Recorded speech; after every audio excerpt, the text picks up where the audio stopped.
So good night, everyone. We're having a late night talk with Colin. It'll be talk 4. And how you feeling I'm tired. today? Tired? Yeah. What time? How early you got up? Like 5:30. Long day. Yeah. It ended when? When I'm done with this.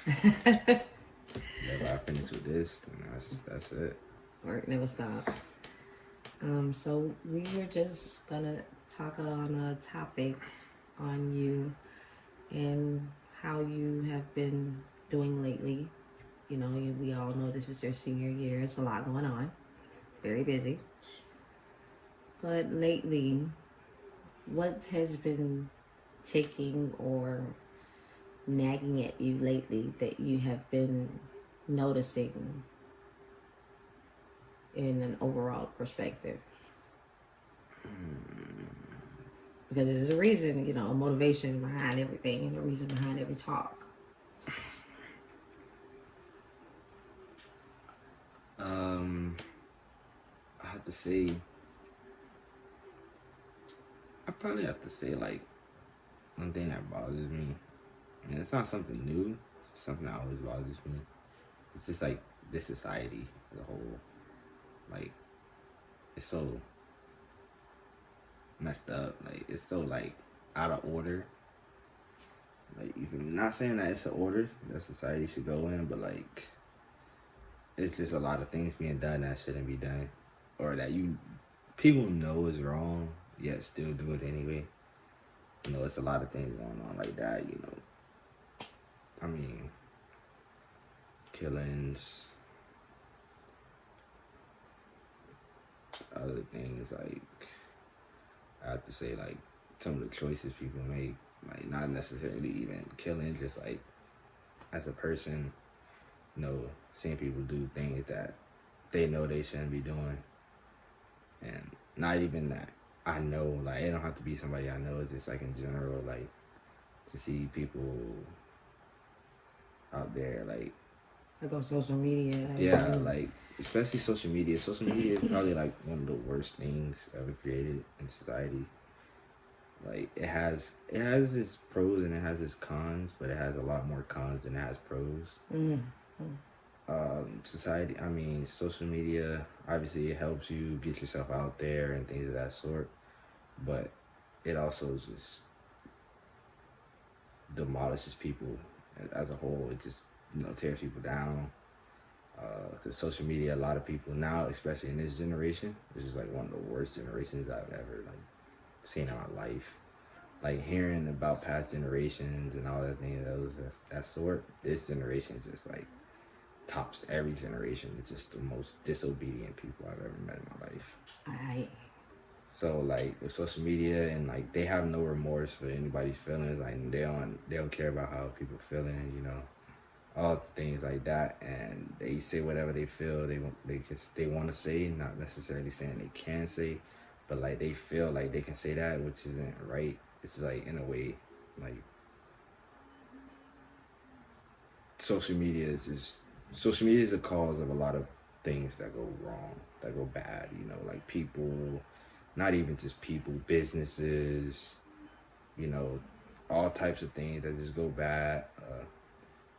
All because social media just attacks people just because they can, like they feel that they feel yeah, entitled. exactly. And that's like a key thing with social media. That's why I don't really, like, I'm gonna be honest, I don't really use social media like that. uh if you follow me, you'll see I don't post much, or I don't have much to say on social media, because The perspective, the things that you see. The way society is, they take everything and see it in a wrong way. Like you could say something, just be positive, correct. What is it? Correct the criticism. Yeah, I couldn't get the word out. And they'll see it as you just being hateful and disregarding people's feelings, and it's just like I'm just trying to show you that there is a better option, not necessarily be like, oh, you should do this. Just like saying, Forcefully. oh, yeah, it's not forced. It's just like saying like, oh, I think this would help you or that will help you, not necessarily like, oh, no, don't do that, do this, you know. But that's how people take everything. You know, they take it so literal now in this generation, and I don't necessarily blame them because the way this generation set up, you gotta take everything literal because like you never know what's a joke and what's not a joke. Mm. Now it's like There's no safe place. No yeah, it's safe no haven. safe place on social media honestly at all. No safe haven. And anything Like goes. And it has, yes, as you said, demolished a lot of people, caused a lot of things because we've seen a lot of killing live. Like yeah, there's someone just getting killed on a live. Like who? Trust me. I've never seen anything like this. Back in the day, it was something different. If you had an issue, you probably went out in the street and you fought it out, and still the next day everything was cool. You didn't have to walk around every day with some everyday beef, or yeah, worry about what's somebody trying to shoot at you because they still mad they lost their fight. I get it, yeah, but I wanted to dig a little bit into the overall mindset. Like how did you how did you build your mindset over the time, the course of your years growing up and seeing what you were seeing? As you said, things are very different. You've seen things in two different ways because I'm old school, so things were still set in a certain order on my end. yeah, But when you go out, I can't protect you from those things that you are going to see and hear and try to, be introduced to. So how did you set your mindset to become such an achiever, that you have? Because let me explain something. I say achiever on the basis of your graduation is right around the corner. Things that you didn't think you could accomplish in high school, you have. You've seen that pushing yourself to the limit and then breaking that limit has gotten you where you feel comfortable with graduation. You don't feel that sense of you're lacking something yeah, because you're there. So that's why I say achieve, because again we have some that are not here that could have achieved, that was smart enough, bright enough, and just unfortunate that life was taken for some crazy reason. And you have those that have the opportunity and still don't take advantage of it, because I can't say take advantage of it, but they get swallowed in that thing that you call social media. So there's an image, there's a reputation, there's so much that they have to keep up with that school no longer becomes a priority. yeah. Um, so for my question to you is how did you build the mindset that you have now, and who were some of the people that really like stood out in your life that you could say, you know what, I might have didn't like it then, but now that I'm older and I'm where I'm at now, I understand why it was needed at the time. Um, well, as y'all probably can see if you watched my previous videos, you would know that my mindset is a lot different from kids my age or around my age. I see things a lot differently. Uh, I take things into a different perspective when it comes to life. Uh, and I have goals, I have ambitions, and for a long while, I had no idea what I wanted to do in my life. I was just like, sports is the way. And sports has kind of just become like a byproduct. Like it's not a top priority. It's not number one. It's like down the list. Not down that far, obviously. It's like number two. But it's like school became a top priority in my life, and I think that's what changed me a lot. Um, Obviously, sports had a lot to do with my mindset. Being like I've had all types of different coaches throughout sports.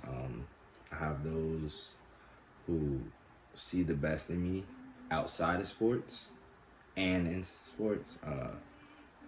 Like my basketball coach, Coach Ryan, Coach Russell. They seen the best in me outside of sports and in sports. You know, obviously I was good at sports, but like they cared more about school for me than sports, and like that brought me a long way. Um, Also, my high school coaches. I mean, obviously, yeah, everybody wants to win and things of that sort, but they also know that to make it to that next level in college, even to play football, you have to have an education. You can't just play football while not caring about school or slacking off in school. It's not gonna get you anywhere. So in high school, I mean, yeah, they want me to be the best I could be on the football field, but also in the classroom, because that plays a major part in your recruitment and things of that sort. Even to play sports in college is kind of useless if you don't have an education in any sense. Because like most coaches will tell you, sports don't last forever. You never know when your career is going to be over with. You never know when that time's going to come. You always got to have a backup plan. So that's like one of the key things that I take with me. When I'm making decisions, I always have a backup plan. I always see things a couple steps ahead. I don't just look at the present. I look at the present and a little bit past that, just to see how things will play out, because I don't want to be in a position where I make one decision off the moment that I'm in and not realize how much it would affect me later on, because I don't think about that at that moment. So a lot of the things I take into consideration have to do with that moment and more time like after that moment. Okay, well, I gotta stop you there. Like, everybody know that you already let them know your mom was very protective about who she allowed in your life. When you say Coach Ryan and Coach Russell,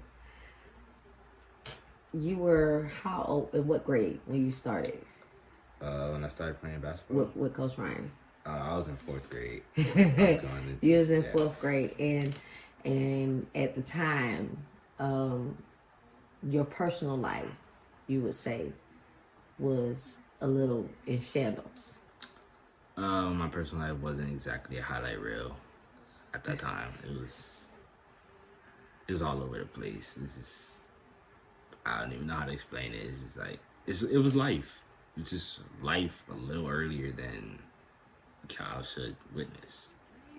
And it happens. So when you got those two coaches, particularly Coach Ryan, don't forget Coach Coach Gabe.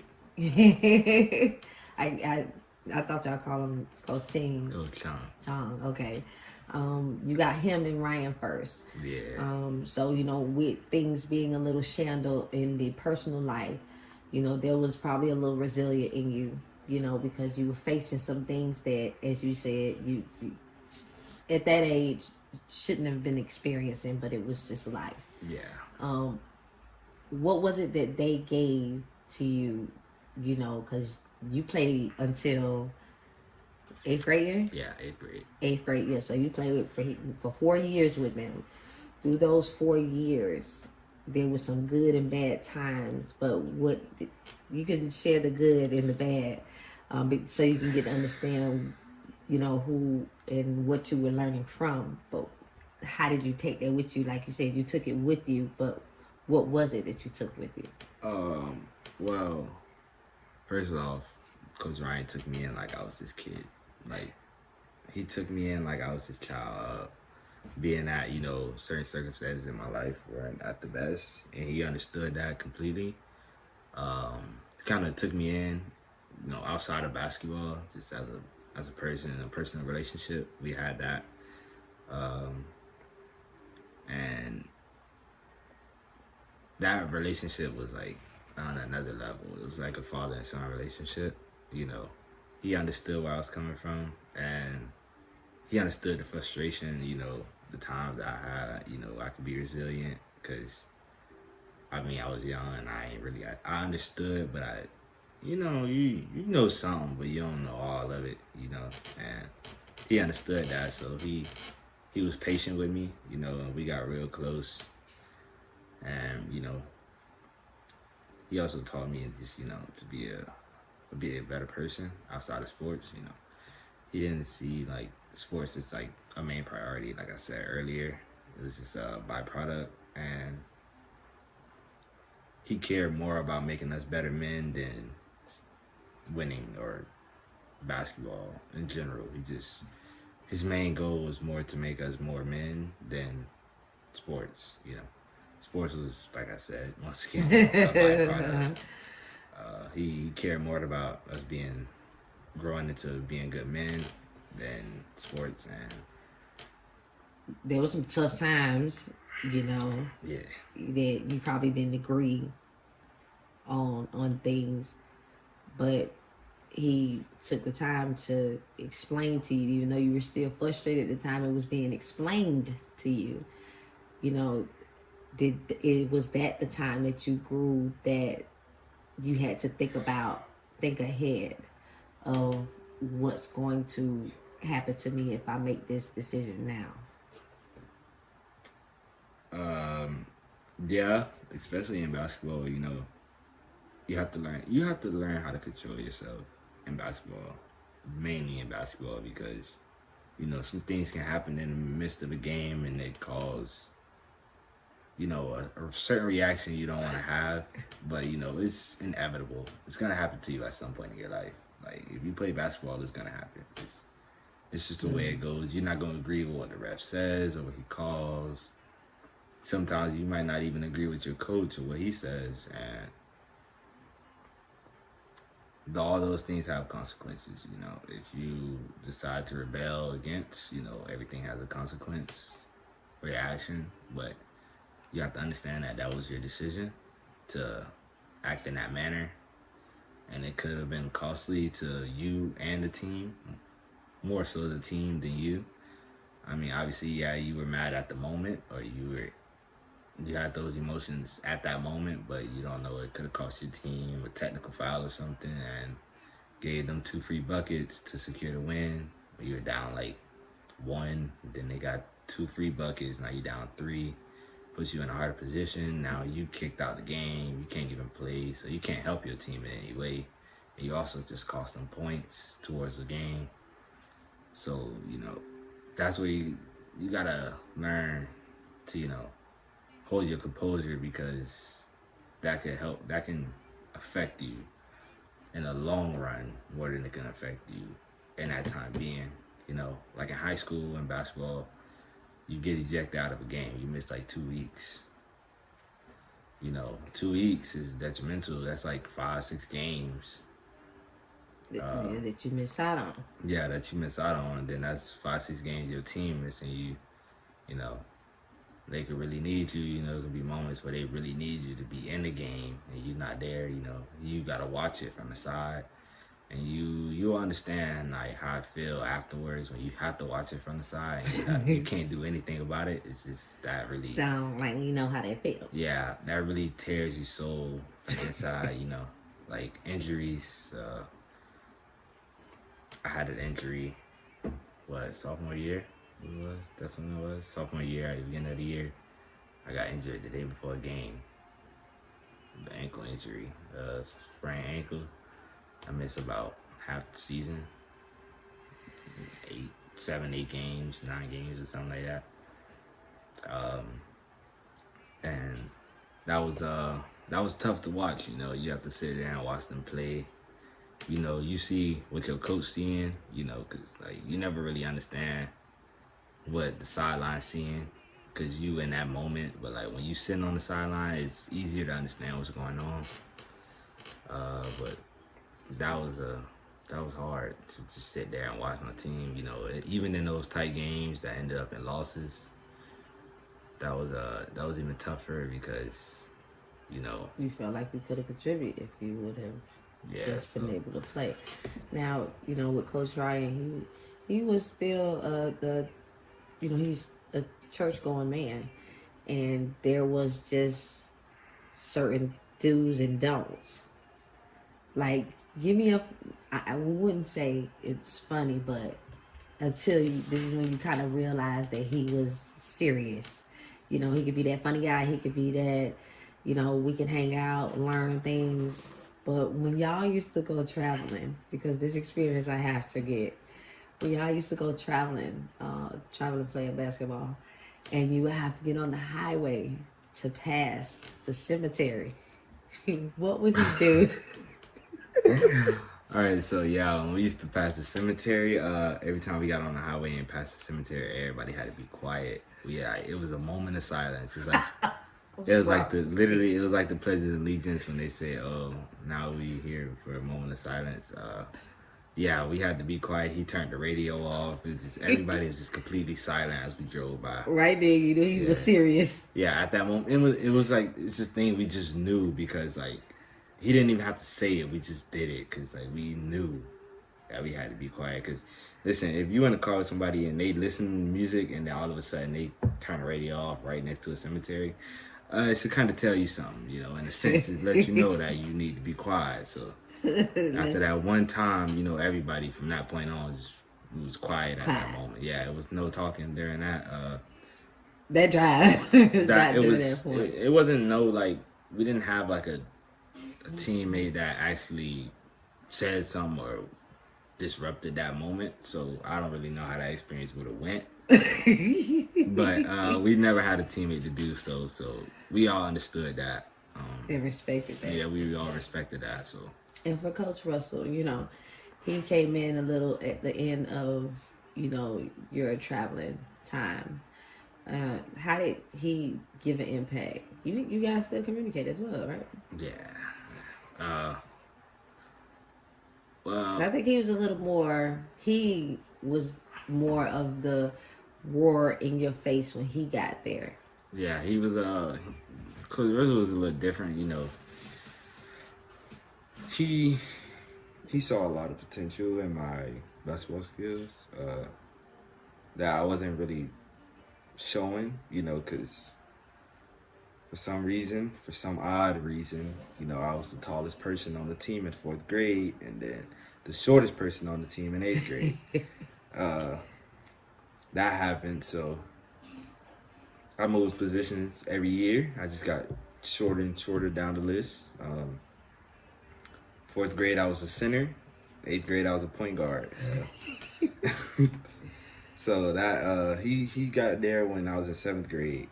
My 7th grade year, and that was at that time I was still playing point guard. I had just started playing point guard actually, and he saw a lot of, you know, skill in me that I didn't really see. You know, I was more of a pass first guard. I didn't really like to shoot the ball. I didn't really keep the ball in my hands. I just kind of orchestrated the offense and let it be. I wasn't the scoring type, so I never really was a threat to any team because they knew I wasn't shooting the ball. I was just going to pass it to find somebody open and stuff like that. And he ain't like that.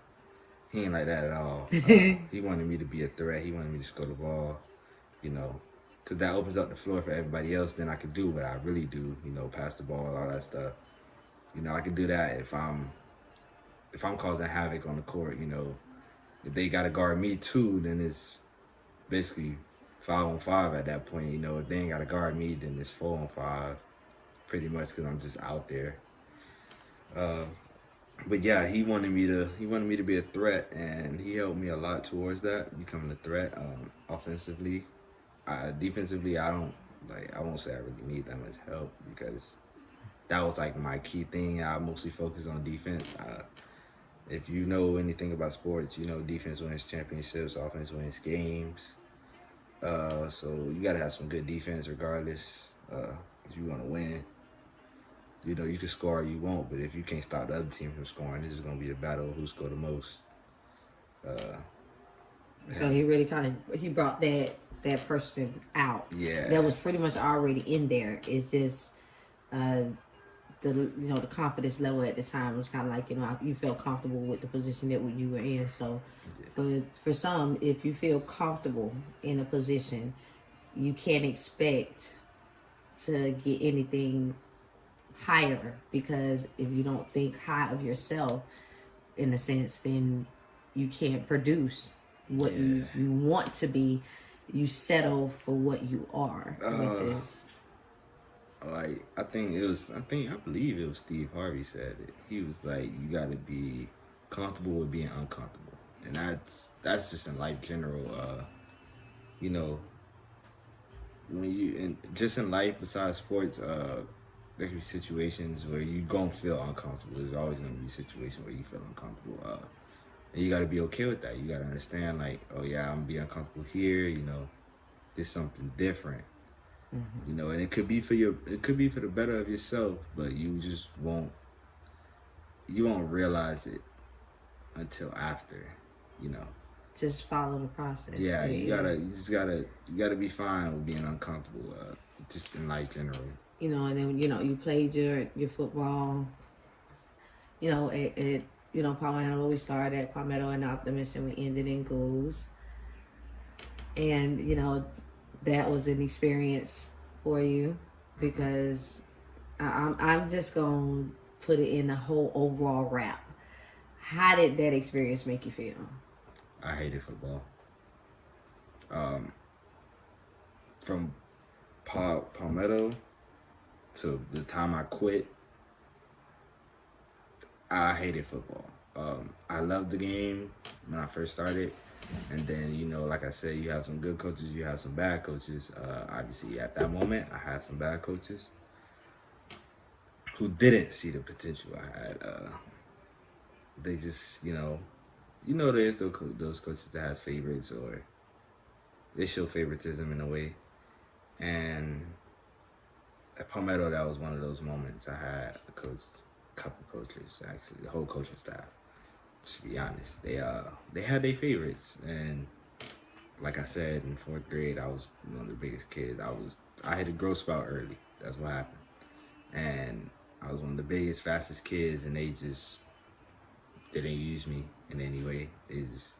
I was just kind of there, flowing, and that really bothered me. If you're a child, you just sitting there, you don't play. That just kind of, it ticks you off, and it makes you not want to do it anymore. You go to practice every day. You work your hardest to not play game day. Yeah, that really bothers you as a person. It kind of diminishes your character. In a way. And that was a problem I had then, so I quit. That was You still got the picture. That's something that a struggle that I had. Everybody had their struggles, and one of those was, at that time, I did not want to play football anymore, because you still dealing with your life. Yeah, and it wasn't helping me. Sports, most people use sports as an escape. Something to help them cope with what's going on in their life. And football was not helping me in any way. It's just making it worse. So it's kind of time to let it go. Yeah, so I let it go. Which hurt. It hurt me. I'm not gonna lie. It did, but I understood it, and I also respected it. I did not force you to play.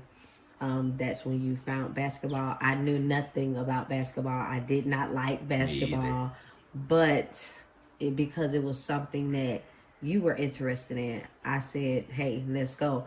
I was 100 in it, just as I was 100 in it in football, and then I began to learn the game and then find a love for the game as well. If it wasn't for you, I don't think it would be a love for basketball from mom. But so I quit football, and that same year I started playing basketball, which was my 4th grade year. I started playing basketball. Really didn't know anything about basketball. It was just something I wanted to try. Being at the school I was at, they were like, oh yeah, you should try out for basketball, and I tried out. It wasn't that hard to make the team, because again, we was 4th graders. Nobody's really that good in 4th grade. So okay, so we went. We went to Goose. Now, your time at Goose was very serious and critical. And it was kind of like a fight. Like you were fighting in football and fighting in real life. And you were very quiet about it. So it was more clashing going on, and people, I'll say people just couldn't see. But for you, from losing to winning to, seeing a Shauna Taylor Classic to winning and to go that far before high school, within that time you were also experiencing a lot of things, unfortunately. How did that time there affect you? I'll say that time from my Goose years definitely taught me a lot. Obviously, I was older because I quit football for about 3 years, and I went back. It taught me a lot. I had a lot going on in my life at that time. Football is something I could use to cope with everything. And like you said, I was pretty quiet, so I kind of kept everything to myself. I didn't feel that people needed to know my business. It wasn't important to them. All that really mattered was winning, and obviously I did a lot of that at Goose. We didn't really lose. It was pretty good, We didn't lose much. We did lose in the Untitled Classics my second year. We lost in the first round of playoffs my first year. It was actually because I was overweight. So that played a part in that loss. Then my second year, we lost in the Shawn Taylor Classics because I didn't play again. I had that Wednesday before the game, I had my adenoids removed, and the game was on Sunday. So I dressed out, but my coach really didn't play me. I was just there, I didn't play. In the third year, we won. I played that year. Third year. What was the name? What was the name? Oh, we were the Untouchables. Because, nobody really beat us. I think we lost one game. Yeah, we lost to Richmond once in the regular season, but then we beat them in the Shawn Taylor Classics because we just built different. And that was on what coach's staff? That was with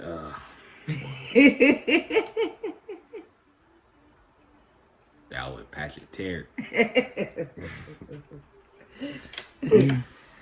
And with him, you also built a bond. Yeah. Relationship. Like I said, I didn't really care to tell anybody my business. He knew what I wanted him to know. I'll say, I told him some things, but I didn't tell him everything. I kind of kept some things to myself, which is, not necessarily bad being at the age I was at, but I put it to where he understood where I was coming from, what I had going on. I didn't necessarily, tell him everything that was going on in my life, but he knew. He knew something, and he was able to help me. Times car was messed up and things of that sort. He came pick me up. He didn't really have a problem with it. He knew. He'd take me home sometimes. Those are some early key, mornings. moments. He'll keep you so that way you don't have to worry about making it there on time. Yeah, so I don't have to find a ride to get to a certain place or things of that sort. But yeah, he helped me a lot. And then we got to Southwest. Was a lot of people upset that you even chose the school? Yeah, I had a lot of haters. A lot of people didn't like the fact that I went to Southwest. They thought I should go to a bigger school or a powerhouse school. But like I said, in high school, I figured out what I wanted to do in my life, and sports became a second option. And it was in high school when I realized that, my freshman year, I joined the medical program, and was like, yeah, this is what I want to do. Like, I know this is what I want to do. I already know that. And a lot of schools obviously didn't have that program. And I just see how I could benefit them from, school wise. I could see the benefit I get from sports, but I wasn't necessarily looking for that. I was looking for benefits I can get school wise, and Southwest had a lot of benefits school wise. Not so much sports wise, but that's fine. That's fine. Because, like I said, school became first priority. And, I got around a lot of people. I met a lot of people to help me get where I'm at now. Thank you to all those people. And then you meet Mr. March. Coach Marchy March. Change. Another change.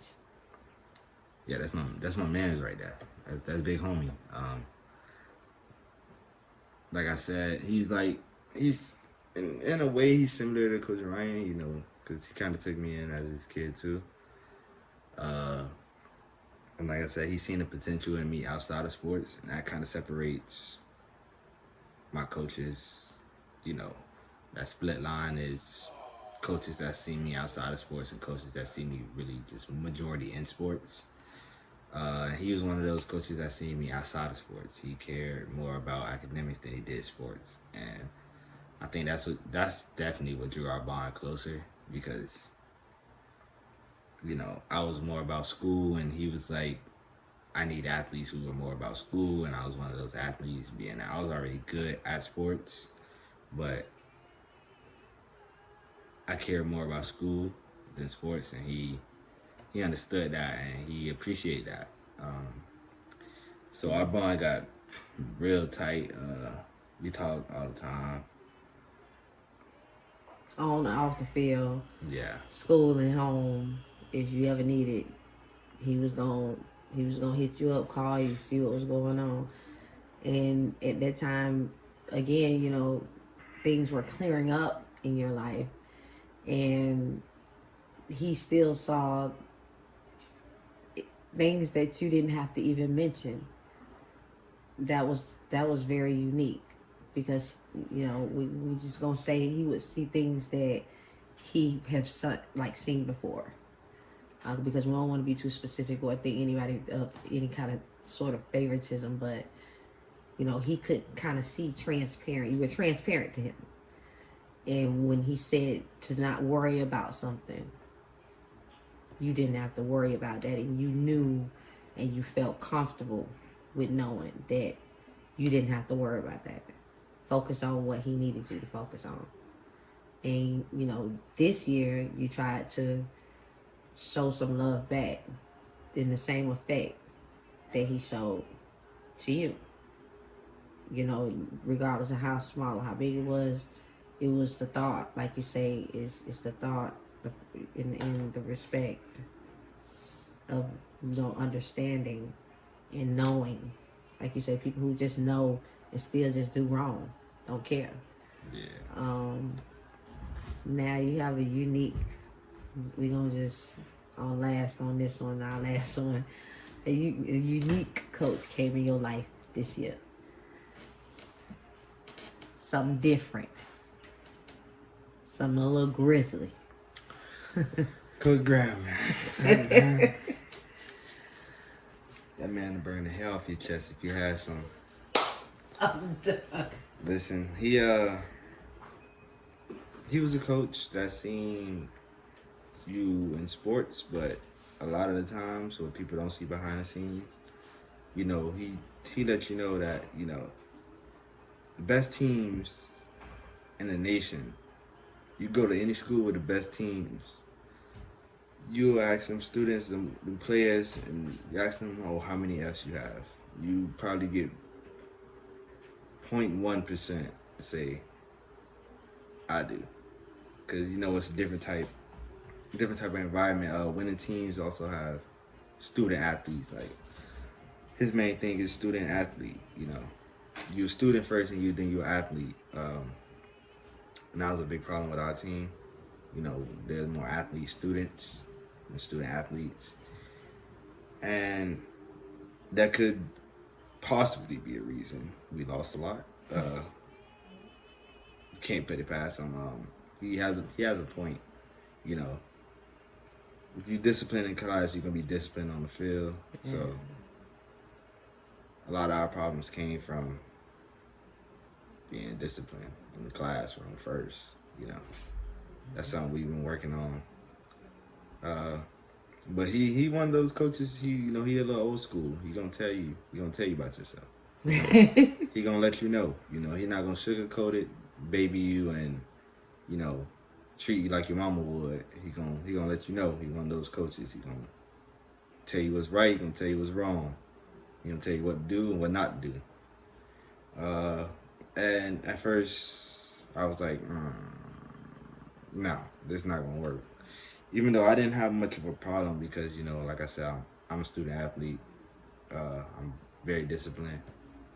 It's like you had already seen aggression first before you got to see the internal. Yeah. And goal of what he was doing. So, yeah, at first I was like, this ain't going to work out.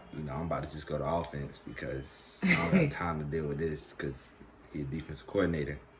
And I'm like, bro, I'm just going to play offense because I don't even got time to deal with this. But, I ended up playing defense the whole season. And what did you get out of that from him? What did he? A lot of his motto was nobody's better than anybody else. Don't feel as if you're better than somebody else just because maybe you have natural born talent and they work hard for their talent. They're not as talented as you because yours is just natural. You just get it. He didn't see that. He didn't see I'm better than him or I'm better than them. Da da da. He was more like, okay, who worked the hardest or who give the most effort, who most disciplined. That's who you want to play. He didn't really care to tell you that you weren't playing. Because of your attitude or the way you act. He'll sit you in a heartbeat. He don't care about none of that.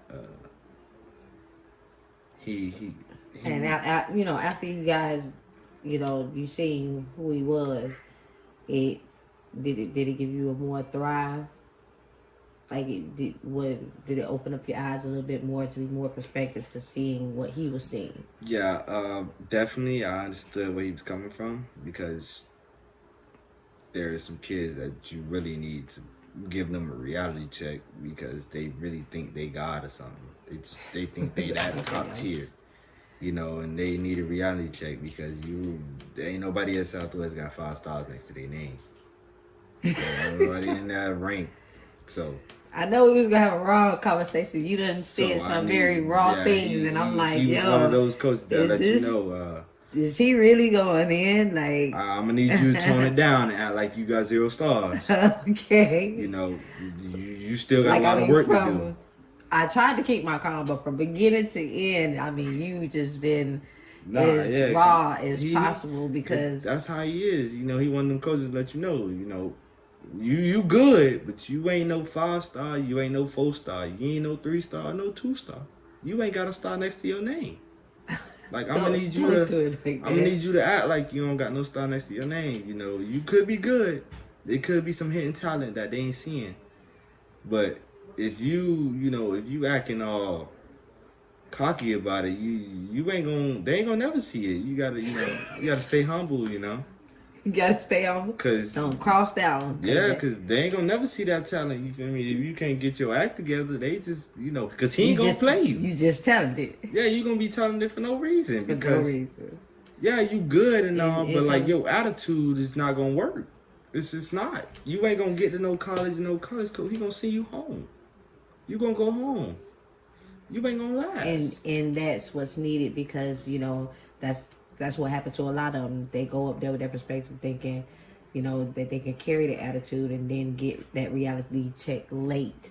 And sometimes you need a little bit early. But like I said, to wrap up this conversation, I love the fact that like I said, I had to not, chuckle or say something because you've been very honest and raw from the beginning. And these are some of the experiences that you know, our generation has had to encounter, and you can understand and see why they may drift off to the left, because they have to deal with so many things on so many levels, and not everybody see what they have within them, and end up losing them to some of the dumbest decisions, you know, when they had the opportunity, or they just didn't have the opportunity either way, whether it was home or on the field. Because like you say, you had an experience where you just said, forget it, I quit. Yeah. So if you don't have that, you know, you just home. It's just one effect. So with that being said, you know, we'll go ahead and let you end it up, chop it up. This is what it look like when you work a full school shift.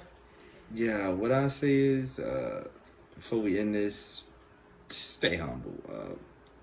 Don't be that cocky kid. It's not gonna get you nowhere in life. Stay humble, keep your dreams alive. You know, you're gonna have some ups and downs, some bumps where you wanna stop, you wanna give it up, but you gotta keep going, because you know, in the end, it's all gonna work out.